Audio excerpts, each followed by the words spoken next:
खोड़ा क्षेत्र के अंतर्गत 28 तारीख को एक दुखद घटना हुई थी, जिसमें असद नामक युवक के द्वारा सूर्या चौहान को चाकू मार दिया गया था और जिसमें इलाज के दौरान सूर्या चौहान की मृत्यु हो गई थी। उनके परिजनों के द्वारा दी गई तहरीर के आधार पर 5 लोगों के विरुद्ध थाना खोड़ा में सुसंगत धाराओं में मुकदमा पंजीकृत किया गया था और शीघ्रता से कार्रवाई करते हुए इसमें 3 मुख्य आरोपियों को गिरफ्तार कर लिया गया था।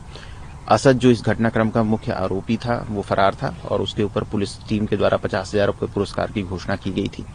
आज पुलिस टीम को यह सूचना प्राप्त हुई थी कि असद अपने कुछ साथियों से मिलने थाना खोड़ा क्षेत्र के अंतर्गत आने वाला है और वहां से उनसे कुछ पैसे लेकर के वो भागने की फिराक में था। इस सूचना के आधार पर एसीपी इंदिरापुरम के नेतृत्व में थाना खोड़ा और थाना इंदिरापुरम की पूरी टीम इस पूरे क्षेत्र में कॉम्बिंग कर रही थी और बैरियर लगाकर चेकिंग कर रही थी। इसी क्रम में असद और उसका एक साथी बाइक से यहां पर आते हुए दिखाई देते हैं। पुलिस टीम के द्वारा उनको रोकने का प्रयास किया जाता है और उनको चेतावनी दी जाती है, लेकिन वो रोकने के बजाय पुलिस टीम पर फायरिंग कर देते हैं। जवाबी फायरिंग में पुलिस द्वारा भी आत्मरक्षात्मक फायरिंग की जाती है, जिसमें असद को गोली लगती है। तत्काल असद को इलाज के लिए हॉस्पिटल भिजवाया जाता है। इस पूरे घटनाक्रम में एक्सचेंज ऑफ फायर में हमारे एक कांस्टेबल भी घायल होता है, जिसको अस्पताल पहुंचाया गया है। असद का जो दूसरा साथी था वो मौके का फायदा उठाकर भागने में कामयाब होता है।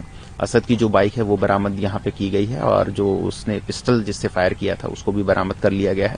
पुलिस के द्वारा संपूर्ण घटनाक्रम की विधिवत जांच करके अग्रिम विधिक कार्रवाई की जा रही है। एनकाउंटर कहाँ हुआ है सर? एक का ही तो मुझे दिखाई दिया, फिर मुझे तस्वीर तो अभी दिखाई दी नहीं गई है। मुझे तस्वीर, असद की तस्वीर मेरे आंखों के सामने लाई जाए। आपने जो मांग की थी एनकाउंटर की, वो तो पूरी कर दी है? हाँ, वो कर दी है, लेकिन मेरे सामने मुझे तसल्ली जब ही होगी जब मुझे तस्वीर दिखाई जाएगी। बाकी उसके परिवार के साथ में लड़के थे उनका भी एनकाउंटर इसी प्रकार होना चाहिए जैसे इसका हुआ। क्यों उनने सबने मिलकर, किसी ने मेरे बच्चे का गले हाथ पकड़े हैं, किसी ने गला पकड़ा है, किसी ने 7 लड़कों ने मिलकर किया है। तो सबका एनकाउंटर इसी तरह होना चाहिए और सबके घरों पे बुलडोजर चलना चाहिए। आज आप मुख्यमंत्री योगी आदित्यनाथ से मिलने जा रहे हैं, तो उसको लेकर कुछ कहेंगे? अभी हम कुछ नहीं कहेंगे, जब जाएंगे तो उसके बाद बताएंगे।